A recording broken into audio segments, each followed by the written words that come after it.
नमस्कार दोस्तों, आज मेरे वीडियो का मेन टॉपिक है एलेग्रा 120 mg टैबलेट के बारे में बताना कि ये क्यों और किस लिए खाया जाता है, इसके साइड इफ़ेक्ट क्या क्या हैं और इसको कितने उम्र के लोग खा सकते हैं और किन दवाओं के साथ इसे नहीं खाना चाहिए। तो आज वीडियो में हम इसी के बारे में बात करने वाले हैं। और एलेग्रा 120 mg 4 ग्रुप में आते हैं: Allegra 30 mg, Allegra 60 mg, Allegra 120 mg, Allegra 180 mg। तो अब चलिए जानते हैं एलेग्रा को पूरे अच्छे से डिटेल में। तो एलेग्रा टैबलेट का प्रोडक्शन सनोफी फार्मा द्वारा किया जाता है। इसमें फेक्सोफेनाडिन हाइड्रोक्लोराइड इसका सॉल्ट होता है। दोस्तों, एलेग्रा टैबलेट का यूज़ एलर्जी के लिए किया जाता है। शरीर में निकलने वाला एक पदार्थ है जिसको बोलते हैं हिस्टामाइन। हम लोगों को जो खुजली, आंखों से पानी आना, छींक आते हैं वो हिस्टामाइन पदार्थ की वजह से ही आते हैं और एलेग्रा 120 mg उसी हिस्टामाइन को ख़त्म करती है। एलेग्रा 120 mg टैबलेट आमतौर पर मौसमी एलर्जी, त्वचा पर खुजली, शरीर पर चकत्ते, गले में दर्द, नाक से पानी आना जैसे सिम्टम्स के लिए यूज़ किया जाता है। अब कई लोगों के मन में ये भी सवाल आएगा कि एलेग्रा 120 mg ही हम क्यों खाएं? लीफोसिट्रिजिन और सिट्रिजिन भी तो उसी के लिए होता है, तो हम उसे भी तो खा सकते हैं।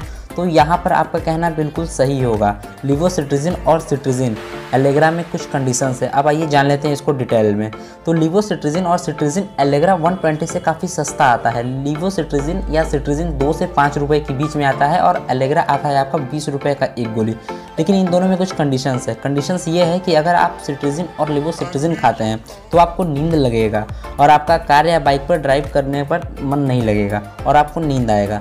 लेकिन अगर वही एलेग्रा 120 की बात करें तो उसमें ऐसा कुछ भी नहीं है। एलेग्रा 120 mg खाने से आपको नींद नहीं आएगा और आलस भी नहीं लगेगा। लेकिन एलेग्रा 120 mg की कंडीशन ये भी है कि आप एलेग्रा 120 को खाली पेट ही खाएं तभी काम करेगा। खाना या नाश्ता करने से 2 घंटे पहले खाया जाता है, तब आपको उसका बेस्ट रिजल्ट मिलेगा। तो आपको ये समझ आ ही गया होगा कि आपको एलेग्रा क्यों खाना चाहिए। अब आइए जान लेते हैं एलेग्रा 120 mg खाना कैसे है। अब इसके बारे में बात करते हैं। तो नॉर्मल एडल्ट को 120 mg दिया जाता है एलेग्रा। मैंने आपको बताया था ना कि एलेग्रा के कई ग्रुप होते हैं, जैसे Allegra 30 mg, Allegra 60 mg, Allegra 120 mg, Allegra 180 mg। तो एलेग्रा 180 mg जो है वो बॉडी वेट पे दिया जाता है। जैसे 70 किलो के बॉडी वेट पे एलेग्रा 180 दिया जाता है, 50 किलो बॉडी वेट पे एलेग्रा 120 दिया जाता है और चिल्ड्रन यानी कि बच्चे को भी दिया जाता है, वो भी जब बच्चे 10 से 16 साल के बीच में हों। तो अब आपको खाने के तरीके के बारे में तो पता चल ही गया होगा। तो अब आइए जान लेते हैं इसके कुछ साइड इफ़ेक्ट के बारे में। तो इसके जो साइड इफ़ेक्ट हैं वो कुछ इस प्रकार देखे गए हैं, जैसे उल्टी, सिर दर्द, खांसी, हाथ पैर में दर्द और सांस लेने में परेशानी। जब दवा साइड इफ़ेक्ट करते हैं तब ये परेशानियाँ दिखाई देती हैं आपको। पर घबराने की ज़रूरत नहीं है क्योंकि इसके साइड इफ़ेक्ट बहुत रेयर केस में देखे जाते हैं। तो ये थे कुछ मेडिसिन के साइड इफ़ेक्ट एलेग्रा 120 mg के। तो अब आइए जान लेते हैं इसे किन दवाओं के साथ नहीं खाया जा सकता है। तो इसे कैल्शियम, एरिथ्रोमाइसिन और एजिथ्रोमाइसिन ग्रुप की मेडिसिन के साथ नहीं खाया जा सकता है। इससे आप पर बैड इफ़ेक्ट देखने को भी मिल सकता है।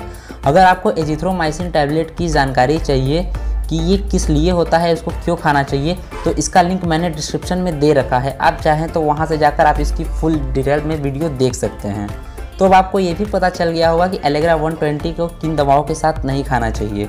तो चलिए अब जान लेते हैं इसकी कुछ चेतावनियों के बारे में।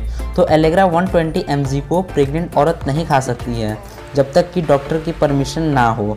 किडनी पर भी एलेग्रा 120 mg का कोई इफेक्ट नहीं देखने को मिलता है और ये हर तरीके से सेफ़ मेडिसिन है, लेकिन डॉक्टर के हिसाब से ही आप खाएंगे तो और ज़्यादा बेटर रहेगा। तो मैं उम्मीद करता हूँ कि आपको एलेग्रा 120 mg के बारे में पता चल गया होगा कि ये दवा क्या है। तो ऐसे ही इन्फॉर्मेटिव वीडियो जानने के लिए आप मेरे चैनल को सब्सक्राइब करें। तब तक के लिए मिलते हैं नए वीडियो में, वो भी मेडिसिन के साथ इन्फॉर्मेटिव वीडियो में।